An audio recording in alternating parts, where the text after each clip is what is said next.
Okay, good morning, everybody. This is Mr. Campbell coming to you from my makeshift office. With all the building works going on, I've been kicked out of my room for the next few weeks while I get some new glazing and things put in. I just can't get over how quickly this term has gone, and when I reflect back where we were in March from lockdown, and then having to plan to reopen our school, I couldn't have imagined the amount of work involved, but the staff and the children and you as parents and governors have made my job so much easier. I've thoroughly enjoyed this term, learned lots of new things, experienced things that I never thought I would as a head teacher, but we're always learning.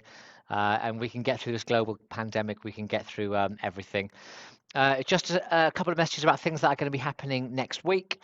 On Monday, we have got a non-uniform day. There's been a little bit of confusion. We're asking for voluntary donations of £1, which will go towards the PTA, our FOBs. It's a Christmas theme dress up, but if the children are not comfortable, they don't want to wear anything Christmassy, that's absolutely fine.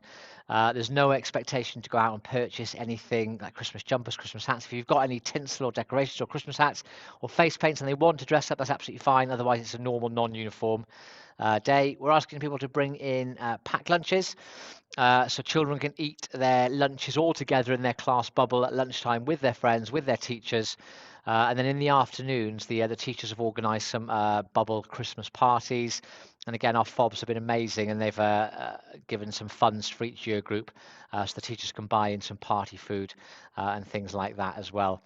On Thursday, in partnership with St. Peter's Church, they've organised a nativity trail, which they're doing around our school grounds. So we're asking on that day if children can please bring in some spare, some footwear, because obviously we're going to be on the field and it might be a little bit muddy. But I think an email reminder will go out about that shortly. Other things that are happening, obviously we've got the Christmas holidays coming up, and I'm really hoping that everyone has an enjoyable and COVID-free Christmas. I had to send out an email to everybody yesterday. We're changing the reporting format, so should there be a positive case of COVID in your household or with the children, I've got to be on duty for the first 6 days over the course of the holidays, just so we can help with the track and trace. So there is an email link on there. So should there be a positive case, click on the link and it'll take you directly to a Microsoft form. Then when you fill in with all the required details, it will get emailed directly to me. So please don't phone in, because I'm not able to access the school voicemail messages over the Christmas holidays. I look back over the term. We have carried on in spite of COVID. I'm hoping the children have come home and explained to you all the lovely activities that they've been involved in, over the term and over the course of, the projects that they've been doing. Things that we've purchased try and make life a lot easier. Obviously, with the Doodle Maths and Doodle English has gone down a real storm with a large majority of the children, with a lot of them telling us how it's helping them with their maths and their English, and a lot of the parents sort of feeding back. It's taken that whole pressure off the homework side of things at home, because the children can just do little bits, little and often, throughout the week. So a big thank you for your support with that. It's lovely to be able to tell you that all the children are now back in their classrooms. The building project, although it's been a bit of a nightmare, but we're working around it. It's progressing. They're slightly ahead of schedule. So all the classrooms are now, they've had all their windows put in, the new lighting system, had new carpets, and the children are now back in their classrooms, so they can actually start to make that feel like home. You'll see they're now working on my office and the staff room and the school kitchens. That's phase 2. And then once that's finished, then we're looking at doing the hall.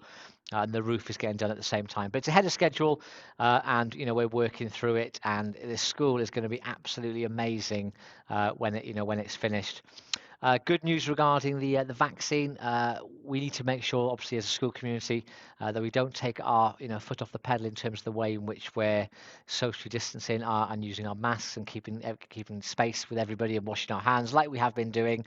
We're hoping things will start to get to a bit more normality as we go through the spring term, but we're just going to keep following the guidance that we get sent from the Department for Education, and letting as parents, as soon as we're aware of any information, we'll share that with you. I would like to say a big thank you to our FOBs committee. They have worked tirelessly over the course of the autumn term, not been able to meet face to face, but with the exceptional creativity of the Crayharts making the masks, Mrs. Trott and her gang doing the Halloween trail. There was the virtual quiz. I think that they've raised in excess of £2,000 in the autumn term, which is amazing. We've got 100 tickets now each week been given over to the school lottery. And I think the prize at the minute is £30 each week. And we get 40 pence from every pound ticket that's sold. That comes directly to our school. So if we maintain that 100 tickets per week, that's about just over £2,000 a year for our school, which is absolutely incredible. I'd like to say a special thank you to all my staff here at school. They make my life so much easier. They are such a positive bunch of individuals that support each other tirelessly, come into school each day, smile on their face, making this school an incredible place to be a part of. And I know the children really appreciate that, when they come on in and spend the days with us as well. We have just literally finished our online Christmas carol service, which Mrs. Zilwood has organised for the school. Each class has done their own individual bit of singing, bit of musical playing, a few messages from Reverend James Hunt from St. Peter's Church, and Mr. Senior, being our technical whiz, has stitched all that together. And next Friday morning, it's about 45 minutes long, we're going to stream that to all the pupils in the school, but we will also share that video link with parents so you can watch that as well. Biggest thing that I've missed over the course of this term is not being able to have parents into school for assemblies and things like that. Obviously we have our virtual one each week. It's lovely to see lots of you online, but I'm counting down the days that we can invite parents back into our school so you can see what's going on, within our building. Come and look at the new classrooms, come into assemblies, come and help with reading, help out on trips, and we can get back to some form of normality, in terms of what our school should be like. I hope you have an enjoyable Christmas. We've got another week left. We are starting to falter, but we've got, like I said, we've got 5 more days next week. Lots of activities and things to be getting on with the children. When we do then break up for Christmas, as I'm sure you all do, the staff are looking forward to a nice break with their families as well. So I hope you all stay safe over Christmas. Like I say, if you have any can't speak. If you ever have any concerns or any comments, please feel free to always email them in. You can contact me directly. I'll do my best to get back in touch as soon as possible. Equally, you can email the teachers by following the contacts page on our school Jotter. Just leaves me to say a big Merry Christmas to you all. Have a wonderful time, and I will see you. Well, I'll see you on the gates. I'll see you on virtual assembly. We've got a week left, but you know what I mean. Have an amazing Christmas and take care. Bye bye.